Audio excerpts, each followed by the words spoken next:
পূর্ব মেদিনীপুরের মধ্যে লুকিয়ে আছে দ্বিতীয় তারাপীঠের মন্দির। তো বন্ধুরা, তোমরা কি জানো এই মন্দিরটা কোথায়? তো আমি 1 মেতে গিয়েছিলাম এই মন্দিরে, আর বিশ্বাস করো একদম বীরভূমের তারাপীঠের মতোই অনুভূতি। কোথায় এই জায়গা, কিভাবে যাবে আর কেমন অভিজ্ঞতা, সবটাই দেখাবো এই ভিডিওতে, তাই ভিডিওটা শেষ পর্যন্ত দেখতে থাকো। তো 1 মে ছুটির দিনটা একটু স্পেশাল করতে আমি বেরিয়ে পড়লাম পূর্ব মেদিনীপুরের পাঁশকুড়া থানার অন্তর্গত ছোট্ট গ্রাম চকগোপালের উদ্দেশ্যে।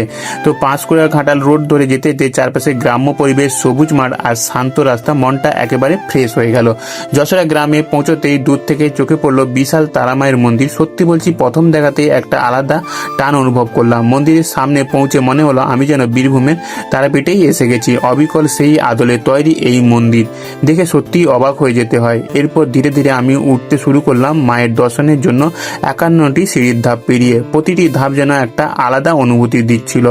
উপরে পৌঁছে প্রথমে মায়ের দর্শন করলাম। সত্যি বলছি, সেই মুহূর্তটা ভাষায় বোঝানো খুব কঠিন।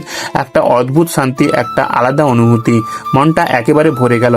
আর মন্দিরের পাশেই রয়েছে বামাখ্যাপার আশ্রম আর একটি বড় শ্মশান। তো এই জায়গাটা শুধু একটা মন্দির নয়, একটা সম্পূর্ণ আধ্যাত্মিক পরিবেশ। এখানে পুজো হয় সম্পূর্ণ নিয়ম মেনে এবং নাম ও গোত্র ধরে পুজো দেওয়া যায়।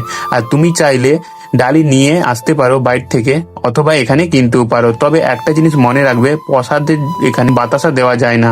তো মন্দির ঘোরার পর কিছুটা সময় কাটালাম চারপাশে। খোলা মাঠ, সুন্দর করে সাজানো পরিবেশ, একটা শান্ত গ্রামের ফিল হচ্ছিল। 1 মের দিনটা আমার কাছে খুব স্পেশাল হয়ে রইল।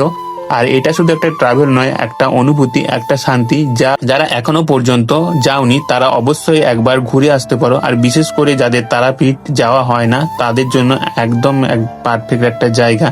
তো তোমরা কিভাবে যাবে? পাঁশকুড়া স্টেশন থেকে ঘাটাল রুটে যশোরা কালীবাজারে নামলেই টোটো বা টেকার পাওয়া যাবে। আমি গুগল লিংক দিয়ে রাখছি ডেসক্রিপশনে।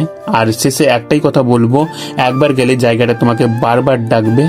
তো ভিডিওটা কেমন লাগলো জানিও। দেখা হবে পরবর্তী ভিডিওতে। ততক্ষণ তোমরা খুব ভালো থেকো, সুস্থ থেকো।